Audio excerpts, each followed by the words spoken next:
Hi ಸ್ನೇಹಿತರೆ, ಎಲ್ಲರೂ ನಮಸ್ಕಾರ. ಸೂಪರ್ ಅಕಾಡೆಮಿಗೆ ಸ್ವಾಗತ. ಸ್ನೇಹಿತರೆ, ಇವತ್ತಿನ ವಿಡಿಯೋದಲ್ಲಿ ಆಗಸ್ಟ್ 1, 2, 3 ಮತ್ತು 4, 5ರ ಪ್ರಚಲಿತ ಘಟನೆಗಳನ್ನು ನೋಡ್ತಾ ಹೋಗೋಣ. ಬಹಳ ಇಂಪಾರ್ಟೆಂಟ್ ಆಗಿರ್ತಕ್ಕಂಥದ್ದು ಪ್ರಜಾವಾಣಿ ಎಲ್ಲ ನ್ಯೂಸ್ ಪೇಪರ್ ಆಗಿರ್ಬೋದು, GK ಟುಡೇ ವೆಬ್ಸೈಟ್ನಿಂದ ಒಂದು ಪ್ರಶ್ನೆಗಳನ್ನು ತೆಗೆದುಕೊಂಡಿರ್ತಕ್ಕಂಥದ್ದು ಬಹಳ ಇಂಪಾರ್ಟೆಂಟ್ ಆಗಿರ್ತಕ್ಕಂಥದ್ದು. ಮೊದಲನೆಯ ಪ್ರಶ್ನೆ ನೋಡಿ, 2026 ಪರಿಸರ ಕಾರ್ಯಕ್ಷಮತೆ ಸೂಚ್ಯಾಂಕದಲ್ಲಿ ನಮ್ಮ ಭಾರತ ಅಂತಕ್ಕಂಥದ್ದು ಎಷ್ಟನೇ ಸ್ಥಾನದಲ್ಲಿದೆಯಪ್ಪ ಅಂದ್ರೆ ನಮ್ಮ ಭಾರತ ಅಂತಕ್ಕಂಥದ್ದು 176ನೇ ಸ್ಥಾನದಲ್ಲಿ ಕಂಡು ಬರ್ತಕ್ಕಂಥದ್ದು. ನೋಡಿ, ಆಪ್ಷನ್ ಎ ಸರಿಯಾಗಿರ್ತಕ್ಕಂಥದ್ದು.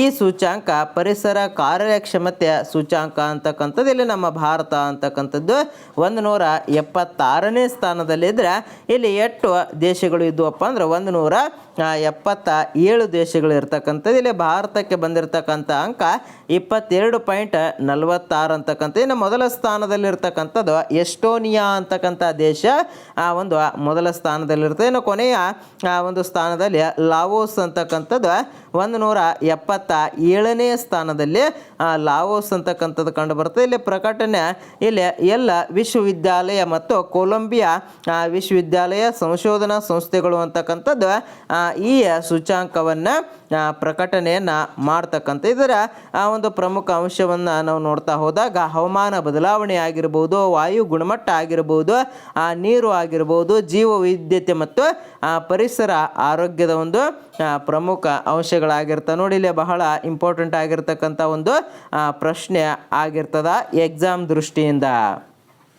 ನೆಕ್ಸ್ಟು ಎರಡನೆಯ ಪ್ರಶ್ನೆ, ಕೆಳಗಿನ ಯಾವ ಪ್ರಶಸ್ತಿಯನ್ನು ಗಣಿತಶಾಸ್ತ್ರದ ನೊಬೆಲ್ ಪ್ರಶಸ್ತಿ ಎಂದು ಕರೆಯಲಾಗ್ತದಪ್ಪ ಅಂದ್ರೆ ಇಲ್ಲಿ ಫೀಲ್ಡ್ ಮೆಡಲ್ ಅಂತಕ್ಕಂಥ ಒಂದು ಪ್ರಶಸ್ತಿಯನ್ನು ಗಣಿತಶಾಸ್ತ್ರದ ನೊಬೆಲ್ ಪ್ರಶಸ್ತಿ ಅಂತೇಳಿ ಕರಿತಕ್ಕಂಥ. ಇದನ್ನು ಸಾಮಾನ್ಯವಾಗಿ ಗಣಿತಶಾಸ್ತ್ರದ ನೊಬೆಲ್ ಪ್ರಶಸ್ತಿ ಅಂತೇಳಿ ಕರಿತಕ್ಕಂಥದ್ದು. ಗಣಿತ ಕ್ಷೇತ್ರದಲ್ಲಿ ಅತ್ಯಂತ ಪ್ರತಿಷ್ಠಿತ ಅಂತಾರಾಷ್ಟ್ರೀಯ ಪ್ರಶಸ್ತಿಗಳಲ್ಲಿ ಇದು ಕೂಡ ಒಂದಾಗಿರ್ತದೆ.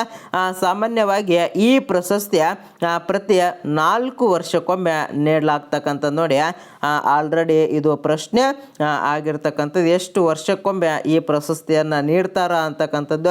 ಏನು ಸಾಮಾನ್ಯವಾಗಿ 40 ವರ್ಷಕ್ಕಿಂತ ಕಡಿಮೆ ವಯಸ್ಸಿನ ಒಂದು ಗಣಿತ ತಜ್ಞರಿಗೆ ಈ ಪ್ರಶಸ್ತಿಯನ್ನು ನೀಡ್ತಕ್ಕಂಥದ್ದು. ಮೊದಲ ಬಾರಿಗೆ 1936ರಲ್ಲಿ ಈ ಪ್ರಶಸ್ತಿಯನ್ನು ನೀಡಲಾಗಿರ್ತಕ್ಕಂಥದ್ದು ಫೀಲ್ಡ್ ಪದಕ ಅಂತಕ್ಕಂಥದ್ದು ಈ ಪ್ರಶಸ್ತಿಯ ಒಂದು ಹೆಸರಾಗಿರ್ತದೆ. ನೋಡಿ, ಎಕ್ಸಾಮ್ ದೃಷ್ಟಿಯಿಂದ ಎಷ್ಟು ಬೇಕೋ ಅಷ್ಟು ಮಾಹಿತಿಯನ್ನು ನಾನು ನಿಮಗೆ ನೀಡಿದ್ದೇನೆ. ಸುಮ್ಮನೆ ಪ್ರಚಲಿತ ಘಟನೆಗಳಂದ ತಕ್ಷಣ 1 ಗಂಟೆ 2 ಗಂಟೆ ವಿಡಿಯೋ ನೋಡ್ತಾ ಕೂಡಬೇಡಿ. ಸುಮ್ಮನೆ ಯಾವುದೋ ಒಂದು ನ್ಯೂಸ್ ಪೇಪರನ್ನು ಅಲ್ಲಿ ಏನೋ ಬಂದಿರ್ತದೆ ಅದನ್ನೇ ನೋಡ್ತಾ ಹೋಗೋದಲ್ಲ. ಅಲ್ಲಿ ಎಕ್ಸಾಮ್ ದೃಷ್ಟಿಯಿಂದ ಎಷ್ಟು ಇಂಪಾರ್ಟೆಂಟ್ ಅದ ಅಂತಕ್ಕಂಥದ್ದು ನೋಡ್ಬೇಕಾಗ್ತದೆ. ದಿನಕ್ಕೆ ಒಂದು ದಿನದ ಪ್ರಚಲಿತ ಘಟನೆಯನ್ನು ನೀವು 1 ಗಂಟೆ ನೋಡ್ತೀರಪ್ಪ ಅಂದ್ರೆ ಮುಂದೆ ಬೇರೆ ಇದನ್ನೆಲ್ಲ ಯಾವಾಗ ಓದ್ತೀರ. ಇಲ್ಲಿ ಬರೋದೊಂದು 10ರಿಂದ 15 ಪ್ರಶ್ನೆಗಳು ಒಳಗೆ ಬರ್ತವೆ. ಇದಕ್ಕೆ ನೀವು ತುಂಬ ಟೈಮನ್ನು ಸ್ಪೆಂಡ್ ಮಾಡೋದಲ್ಲ, ಯಾವುದು ಇಂಪಾರ್ಟೆಂಟ್ ಅದ ಅಂತಕ್ಕಂಥದ್ದನ್ನು ನೀವಿಲ್ಲಿ ನೋಡ್ತಾ ಹೋಗಬೇಕಾಗ್ತದೆ. ನೆಕ್ಸ್ಟ್ ಮುಂದಿನ ಪ್ರಶ್ನೆ, 2026 ಕಾಮನ್ವೆಲ್ತ್ ಒಂದು ಟೇಬಲ್ ಟೆನ್ನಿಸ್ ಚಾಂಪಿಯನ್ಶಿಪ್ಪನ್ನು ಯಾವ ದೇಶ ಆಯೋಜನೆಯನ್ನು ಮಾಡಿದೆಯಪ್ಪ ಅಂದ್ರೆ ಇಲ್ಲಿ ನಮ್ಮ ಭಾರತ ದೇಶ ಅಂತಕ್ಕಂಥದ್ದು ಆಯೋಜನೆ ಮಾಡಿರ್ತದೆ. Option B ಸರಿಯಾಗಿರ್ತಕ್ಕಂಥದ್ದು. ಇಲ್ಲಿ ನಗರ ಯಾವ ಭಾರತ ದೇಶದ ಒಂದು ಆತಿಥ್ಯವನ್ನು ವಹಿಸಿರ್ತಕ್ಕಂಥ ನಗರ ನವದೆಹಲಿ ಅಂತಕ್ಕಂಥದ್ದು. ಇನ್ನು ಆತಿಥ್ಯ ಒಂದು ಕ್ರೀಡಾಂಗಣ ಯಾವುದಪ್ಪ ಅಂದ್ರೆ ಇಲ್ಲಿ ತ್ಯಾಗರಾಜ ಕ್ರೀಡಾಂಗಣ ಅಂತಕ್ಕಂಥದ್ದು. ಇದು ಜುಲೈ 27ರಿಂದ ಆಗಸ್ಟ್ 2ರವರೆಗೆ ನಡೆದಿರ್ತಕ್ಕಂಥ. ಇದು ಎಷ್ಟನೇ ಆವೃತ್ತಿಯಪ್ಪ ಅಂದ್ರೆ ಇಲ್ಲಿ 22ನೇ ಕಾಮನ್ವೆಲ್ತ್ ಟೇಬಲ್ ಟೆನ್ನಿಸ್ ಚಾಂಪಿಯನ್ ಅಂತಕ್ಕಂಥದ್ದು. ಇಲ್ಲಿ ಎಷ್ಟು ದೇಶಗಳು ಭಾಗವಹಿಸಿದ್ದಾವಪ್ಪ ಅಂದ್ರೆ 25 ರಾಷ್ಟ್ರಗಳು ಭಾಗವನ್ನು ವಹಿಸಿರ್ತಾವೆ. ನೋಡಿ, ಇಲ್ಲಿ 25 ಎಷ್ಟು ದೇಶಗಳು ಕೇಳ್ಬೋದು, ಮತ್ತು ಯಾವಾಗ ನಡೀತು ಕೇಳ್ಬೋದು, ಎಷ್ಟನೇ ಆವೃತ್ತಿ ಅಂತಲೂ ಕೂಡ ಕೇಳ್ತಕ್ಕಂಥ ಚಾನ್ಸಸ್ ಇರ್ತಕ್ಕಂಥ. ಆದ್ದರಿಂದ ಎಲ್ಲವನ್ನು ಕೂಡ ನೀವು ನೋಡಬೇಕಾಗ್ತದೆ. ನೆಕ್ಸ್ಟು ಮುಂದಿನ ಪ್ರಶ್ನೆ, ಶಿವರಾಮ್ ಕಾರಂತ್ ಪ್ರಶಸ್ತಿ 2026 ಎಷ್ಟು ಜನ ಭಾಜನರಾಗಿದ್ದಾರಪ್ಪ ಅಂದರೆ ಈ ಪ್ರಶಸ್ತಿ 3 ಜನಕ್ಕೆ ನೀಡಿರ್ತಾರೆ ನೋಡಿ. ಶಿವರಾಮ್ ಕಾರಂತ್ ಪ್ರಶಸ್ತಿಯ ಬಗ್ಗೆ ಹಿಂದಿನ ಪ್ರಶ್ನೆ ಪತ್ರಿಕೆಯಲ್ಲಿ ಪ್ರಶ್ನೆಗಳನ್ನು ಕೇಳಿರ್ತಕ್ಕಂಥದ್ದು ಇವಾಗ ಪ್ರಚಲಿತದಲ್ಲಿ ಇರುವುದರಿಂದ ಇದನ್ನು ಕೂಡ ನಾವು ತೆಗೆದುಕೊಳ್ಬೇಕಾಗ್ತದೆ. ಇಲ್ಲಿ ಹೆಸರಿನ ಹಿನ್ನೆಲೆಯನ್ನು ನಾವು ನೋಡಿದರೆ ಕನ್ನಡದ ಪ್ರಸಿದ್ಧ ಸಾಹಿತಿ, ಕಾದಂಬರಿಕಾರ ಹಾಗೂ ಬಹುಮುಖ ಒಂದು ಪ್ರತಿಭೆಯಾದ ಡಾಕ್ಟರ್ ಕೋಟಾ ಶಿವರಾಮ ಕಾರಂತ್ ಅವರ ಸ್ಮರಣಾರ್ಥವಾಗಿ ಈ ಪ್ರಶಸ್ತಿಯನ್ನು ನೀಡಲಾಗ್ತದೆ. ಇದರ ಒಂದು ಉದ್ದೇಶ ಏನು ಅಂತೇಳಿ ನಾವು ನೋಡ್ತಾ ಹೋದಾಗ ಶಿವರಾಮ್ ಕಾರಂತರ ಸಾಹಿತ್ಯ, ಪರಿಸರ, ವಿಜ್ಞಾನ, ಸಂಸ್ಕೃತಿ ಸೇರಿದಂತೆ ವಿವಿಧ ಕ್ಷೇತ್ರಗಳಲ್ಲಿನ ಸೇವೆಗಳ ಮಾದರಿಯಲ್ಲಿ ಗಣನೀಯ ಒಂದು ಸಾಧನೆಯನ್ನು ಮಾಡಿ ಇವರನ್ನು ಗುರುತಿಸಿ ಗೌರವವನ್ನು ಮಾಡಲಾಗಿರ್ತಕ್ಕಂಥ ಈ ಪ್ರಶಸ್ತಿಯನ್ನು ನೀಡ್ತಕ್ಕಂಥ ಒಂದು ಸಂಸ್ಥೆ ಯಾವುದಪ್ಪ ಅಂದರೆ ಈ ಹೆಸರಿನಲ್ಲಿ ವಿವಿಧ ಸಂಸ್ಥೆಗಳು ಪ್ರಶಸ್ತಿಯನ್ನು ನೀಡುವುದರಿಂದ ಪ್ರಶಸ್ತಿ ನೀಡುವ ಸಂಸ್ಥೆಯ ಆಧಾರದಲ್ಲಿ ನಿಯಮಗಳು ಮತ್ತು ಪರಿಷ್ಕೃತರು ಬದಲಾಗಬಹುದು ಅಂತಕ್ಕಂಥದ್ದು. ಇಲ್ಲಿ ಒಂದೇ ಸಂಸ್ಥೆ ಅಂತಕ್ಕಂಥದ್ದು ಈ ಪ್ರಶಸ್ತಿಯನ್ನು ನೀಡೋದಿಲ್ಲ, ಹಲವಾರು ಒಂದು ಸಂಸ್ಥೆಗಳು ಈ ಶಿವರಾಮ್ ಕಾರಂತ್ ಅಂತಕ್ಕಂಥ ಪ್ರಶಸ್ತಿಯನ್ನು ನೀಡ್ತಕ್ಕಂಥದ್ದು. ಇವರು ಕನ್ನಡ ಸಾಹಿತ್ಯದ ಪ್ರಮುಖ ಸಾಹಿತ್ಯಗಳಲ್ಲಿ ಒಬ್ಬರಾಗಿರ್ತಾರೆ. ಅವರಿಗೆ ಕಡಲ ತೀರದ ಭಾರ್ಗವ ಅಂತಕ್ಕಂಥ ಒಂದು ಗೌರವ ಕೂಡ ಇರ್ತಕ್ಕಂಥ ನೋಡಿ.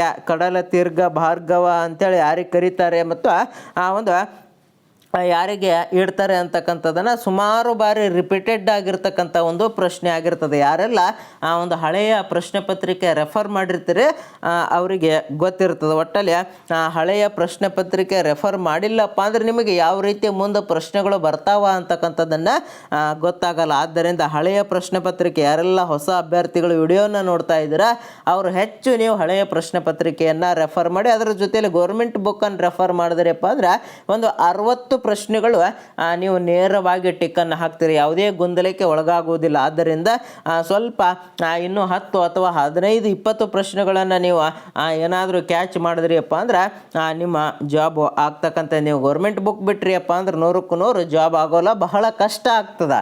ಆದ್ದರಿಂದ ಈಸಿಯಾಗಿ ಒಂದು ಹಾದಿ ಈಸಿ ಆಗಬೇಕು ಆಗಿತ್ತಪ್ಪ ಅದು ನೀವು ಒಂದು ಓಲ್ಡ್ ಕ್ವಶನ್ ಪೇಪರ್ ಆಗಿರ್ಬೋದು ಮತ್ತು ಒಂದು ಗೌರ್ಮೆಂಟ್ ಬುಕ್ಕನ್ನು ಯಾವುದೇ ಕಾರಣಕ್ಕೂ ಮಿಸ್ ಮಾಡ್ಕೊಬೇಡಿ. ನೋಡಿ, ಇತ್ತೀಚೆಗೆ ಸುದ್ದಿಯಲ್ಲಿರ್ತಕ್ಕಂಥ ತನ್ವಿ ಶರ್ಮಾ ಅಂತಕ್ಕಂಥವ್ರು ಯಾವ ಆಟಕ್ಕೆ ಸಂಬಂಧಪಟ್ಟಿದ್ದಾರೆ ನೋಡಿ, ಈ ರೀತಿ ಪ್ರಶ್ನೆಗಳನ್ನು ನೋಡಿರ್ತಾರೆ. ನೋಡಿ, ಇವರು ಬ್ಯಾಡ್ಮಿಂಟನ್ ಕ್ರೀಡೆಗೆ ಸಂಬಂಧವನ್ನು ಪಟ್ಟಿರ್ತಾರೆ. Option C ಸರಿಯಾಗಿರ್ತಕ್ಕಂಥ. ಇವ್ರ ಹೆಸರು ತನ್ವಿ ಶರ್ಮಾ ಅಂತಕ್ಕಂಥವ್ರು.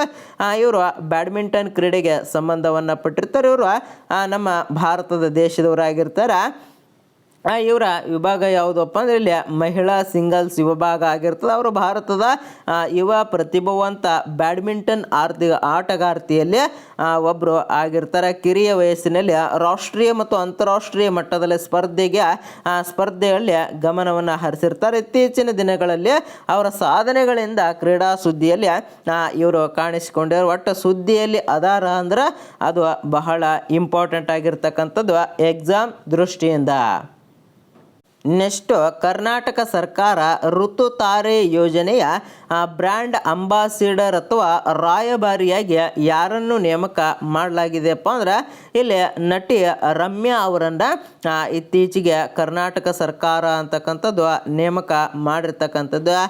ಮಹಿಳೆಯರಲ್ಲಿ ಕಾಣಿಸಿಕೊಳ್ಳುವ ಋತುಬಂಧ ಸಮಸ್ಯೆಗಳು ಹಾಗೂ ಮಾನಸಿಕ ಆರೋಗ್ಯ ಒತ್ತಡದ ನಿರ್ವಹಣೆಗಾಗಿ ರಾಜ್ಯ ಸರ್ಕಾರ ದೇಶದಲ್ಲಿ ಮೊದಲ ಬಾರಿಗೆ ಈ ಋತು ತಾರೆ ಅಂತಕ್ಕಂಥ ಯೋಜನೆಯನ್ನು ಜಾರಿಗೆ ತಂದಿರತಕ್ಕಂಥ ನೋಡಿ. ಮೊಟ್ಟ ಮೊದಲಿಗೆ ನಮ್ಮ ಭಾರತದಲ್ಲಿ ಋತು ತಾರೆಯಾಗಿದೆ. ಇದು ಋತು ತಾರೆ ಅಂತಕ್ಕಂಥ ಯೋಜನೆ.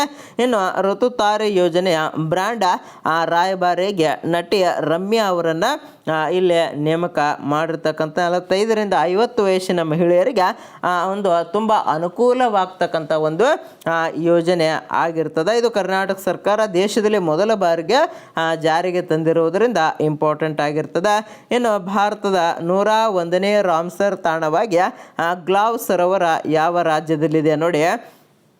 ನಾನು ವಿಡಿಯೋ ಮಾಡಬೇಕಾದ್ರೆ ಎಷ್ಟು ತಾಣಗಳಿರ್ತಾವ ಅಂತಕ್ಕಂಥದ್ದು ನೋಡಿ. ಈ ವಿಡಿಯೋ ನೀವು ಮತ್ತೆ ಮುಂದೆ ನೋಡ್ತೀರಪ್ಪ ನಾನು 99 ಮೊನ್ನೆ ಹೇಳಿದೆ, ಇವಾಗ 100 ಆಗಿದ್ದಾವೆ ಅಂತ ಕಮೆಂಟ್ ಮಾಡಿದೆ ನೋಡಿ. ಆ ವಿಡಿಯೋ ಮಾಡಬೇಕಾದ್ರೆ ಅಷ್ಟು ರಾಮ್ಸರ್ ತಾಣಗಳಿರ್ತಾವೆ. ನೆಕ್ಸ್ಟ್ ಅಪ್ಡೇಟ್ ಆಯಿತಪ್ಪ ಅಂದ್ರೆ ಆ ವಿಡಿಯೋದಲ್ಲಿ ಅಪ್ಡೇಟ್ ಮಾಡೋಕ್ಕಾಗಲ್ಲ, ಮತ್ತು ನೆಕ್ಸ್ಟ್ ವಿಡಿಯೋದಲ್ಲಿ ಅದನ್ನು ಅಪ್ಡೇಟ್ ಇರುತ್ತೆ ನೋಡಿ. ಈ ಸರೋವರ ಅಂತಕ್ಕಂಥದ್ದು ಎಲ್ಲಿ ಕಂಡು ಬರ್ತಪ್ಪ ಅಂದ್ರೆ ಇದು ಅರುಣಾಚಲ ಪ್ರದೇಶದಲ್ಲಿ ಕಂಡು ಬರ್ತಕ್ಕಂಥ ನೋಡಿ. ಬಹಳ ಅಂದರೆ ಬಹಳ ಇಂಪಾರ್ಟೆಂಟ್ ಆಗಿರ್ತಕ್ಕಂಥ ಒಂದು ಟಾಪಿಕ್ ಆಗಿರ್ತದೆ. ಇಲ್ಲಿ ಸರೋವರ ಅಂತಕ್ಕಂಥದ್ದು ಗ್ಲಾವ್ ಅಥವಾ ಗ್ಲೋ ಸರೋವರ ಇದು ಯಾವ ರಾಜ್ಯದಲ್ಲಿ ಕಂಡು ಬರ್ತಪ್ಪ ಅಂದ್ರೆ ಇದು ಅರಣ್ಯ ಒಂದು ಅರುಣಾಚಲ ಪ್ರದೇಶದಲ್ಲಿ ಕಂಡು ಬರ್ತಕ್ಕಂಥದ್ದು. ಸ್ಥಳ ಎಲ್ಲಿಯಪ್ಪ ಅಂದ್ರೆ ಲೋಹಿತ್ ಅಂತಕ್ಕಂಥ ಜಿಲ್ಲೆಯಲ್ಲಿ ವಾಕ್ರೋ ಪ್ರದೇಶ ಅಂತಕ್ಕಂಥಲ್ಲಿ ಇದು ಕಂಡು ಬರ್ತಕ್ಕಂಥ ಸಂಬಂಧಿತ ಒಂದು ಪ್ರದೇಶವನ್ನು ನಾವು ನೋಡಿದರೆ ಇಲ್ಲಿ ಕಮ್ಲಾಂಗ ವನ್ಯಜೀವಿ ಪ್ರದೇಶದಲ್ಲಿ ಇದು ಇರತಕ್ಕಂಥ ಇನ್ನು ಗ್ಲಾವ್ ಸರೋವರವು ಅರುಣಾಚಲ ಪ್ರದೇಶದ ಪ್ರಮುಖ ಒಂದು ನೈಸರ್ಗಿಕ ಸರೋವರಗಳಲ್ಲಿ ಒಂದು ಆಗಿರುವುದರಿಂದ ಇದು ಕೂಡ ಬಹಳ ಅಂದ್ರೆ ಬಹಳ ಇಂಪಾರ್ಟೆಂಟ್ ಆಗಿರ್ತದೆ. ನೆಕ್ಸ್ಟು ಭಾರತೀಯ ಭೂವೈಜ್ಞಾನಿಕ ಸಮೀಕ್ಷೆಯ ಮೊದಲ ಮಹಿಳಾ ನಿರ್ದೇಶಕಿಯಾಗಿ ಇಲ್ಲಿ ಅಶೋಕ ಆಗ್ಲಾವೆ ಅಂತಕ್ಕಂಥವ್ರು ಇತ್ತೀಚೆಗೆ ನೇಮಕ ಆಗಿರ್ತಾರೆ. ಇವರು ವರ್ಷ ಅಶೋಕ ಆಗ್ಲಾವೆ ಅಂತಕ್ಕಂಥದ್ದು ಇವರ ಒಂದು ಪೂರ್ಣ ಹೆಸರಾಗಿರ್ತದೆ. ಇವರ ಹುದ್ದೆ ಯಾವುದಪ್ಪ ಅಂದ್ರೆ ಇಲ್ಲಿ ಭೂ ವೈಜ್ಞಾನಿಕ ಸಮೀಕ್ಷೆ ಆ್ಯಪ್ ಇಂಡಿಯಾದ ಮಹಾ ನಿರ್ದೇಶಕಿಯಾಗಿ ಇವರು ಕಾರ್ಯವನ್ನು ನಿರ್ವಹಣೆ ಮಾಡ್ತಾ ಇದ್ದಾರೆ. ಇವರು ವಿಶೇಷತೆಯನ್ನು ನೋಡಿದರೆ ಒಂದು GSನಲ್ಲಿ 176 ವರ್ಷಗಳ ಇತಿಹಾಸದಲ್ಲಿ ಮೊದಲ ಬಾರಿಗೆ ಮಹಿಳಾ ಒಂದು ನಿರ್ದೇಶಕಿಯಾಗಿ ನೇಮಕ ಆಗಿರ್ತಾರೆ ನೋಡಿ. ಆದ್ದರಿಂದ ಇಂಪಾರ್ಟೆಂಟ್ ಆಗಿದೆ. 176 ವರ್ಷಗಳಲ್ಲಿ ಇವರು ಮಹಿಳಾ ನಿರ್ದೇಶಕಿಯಾಗಿ ಒಂದು ಮೊದಲ ಬಾರಿಗೆ ನೇಮಕ ಆಗಿರುವುದರಿಂದ ಇಂಪಾರ್ಟೆಂಟ್ ಆಗಿರ್ತದೆ. ಇವರ ಸ್ಥಾನ ಒಂದು 54ನೇ ಮಹಾನಿರ್ದೇಶಕರು ಇವರು ಆಗಿರ್ತಾರೆ. ಒಂದು ಸಂಸ್ಥೆಯ ಸ್ಥಾಪನೆಯನ್ನು ನಾವು ನೋಡ್ತಾ ಹೋದಾಗ ಭೂವೈಜ್ಞಾನಿಕ ಸಮೀಕ್ಷೆ ಆಫ್ ಇಂಡಿಯಾ ಅಂತಕ್ಕಂಥದ್ದು ಇದು 1851ರಲ್ಲಿ ಸ್ಥಾಪನೆ ಆಗಿರ್ತದೆ. ಇನ್ನು ಸಂಶೋಧನಾ ಕ್ಷೇತ್ರ ನೋಡಿದ್ರೆ ಇಲ್ಲಿ ಡೈನಾಸೋರ್ಗಳ ಪರಿವರ್ತನೆ ಮತ್ತು ಗೂಡು ನಿರ್ಮಾಣದ ಅಧ್ಯಯನದಲ್ಲಿ ಇವರು ಏನಾಗಿದ್ದಾರಪ್ಪ ಅಂದ್ರೆ ಪರಿಣಿತಿಯನ್ನು ಹೊಂದಿರ್ತಾರೆ. ಇಲ್ಲಿ ನೋಡಿ ಇಲ್ಲಿ ಯಾವುದು ಇಂಪಾರ್ಟೆಂಟ್ ಅಪ್ಪ ಅಂದ್ರೆ ಇದು ಯಾವಾಗ ಸ್ಥಾಪನೆ ಆಯಿತು ಅಂತಕ್ಕಂಥದ್ದು ಬಹಳ ಇಂಪಾರ್ಟೆಂಟ್ ಆಗಿರ್ತದೆ. ಇವರು ಎಷ್ಟನೇ ಒಂದು ಮಹಾನಿರ್ದೇಶಕರಾಗಿದ್ದಾರೆ ಅಂತಕ್ಕಂಥದ್ದು ಕೂಡ ಇಂಪಾರ್ಟೆಂಟ್ ಆಗಿರ್ತದೆ. ಅದರ ಜೊತೆಯಲ್ಲಿ ಅವರ ಪೂರ್ಣ ಹೆಸರನ್ನು ಕೂಡ ಇಲ್ಲಿ ನೀವು ನೋಡ್ಕೋಬೇಕಾಗ್ತದೆ. ಇನ್ನು ನೆಕ್ಸ್ಟ್ ಕೊನೆಯ ಪ್ರಶ್ನೆ ನೋಡಿ, ಇದಕ್ಕೆ ಸರಿಯಾಗಿರ್ತಕ್ಕಂಥ ಉತ್ತರವನ್ನು ಕಮೆಂಟನ್ನು ಮಾಡಿ. ಕರ್ನಾಟಕದ ನೂತನ ಸಚಿವ ಸಂಪುಟದ ಗಾತ್ರ ಎಷ್ಟು ಅಂತಕ್ಕಂಥದ್ದು ಕಮೆಂಟ್ ಮಾಡಿ. ನಾನು ಹೋದ ವಿಡಿಯೋದಲ್ಲಿ ಒಂದು ಇದರ ಬಗ್ಗೆ ಕಂಪ್ಲೀಟ್ ಮಾಹಿತಿಯನ್ನು ಕೊಟ್ಟಿದ್ದೆ. ಮತ್ತು ಅದರ ಬಗ್ಗೆ ಮಾಹಿತಿ ಬೇಡ, ಇಲ್ಲಿ ಕಮೆಂಟ್ ಮಾಡಿ ಇದಕ್ಕೆ ಸರಿಯಾಗಿರ್ತಕ್ಕಂಥ ಒಂದು ಉತ್ತರವನ್ನು ಕಮೆಂಟ್ ಮಾಡಿ. ಮುಂದಿನ ವಿಡಿಯೋದಲ್ಲಿ ಭೇಟಿಯಾಗೋಣ. ಜೈ ಹಿಂದ್, ಜೈ ಕರ್ನಾಟಕ.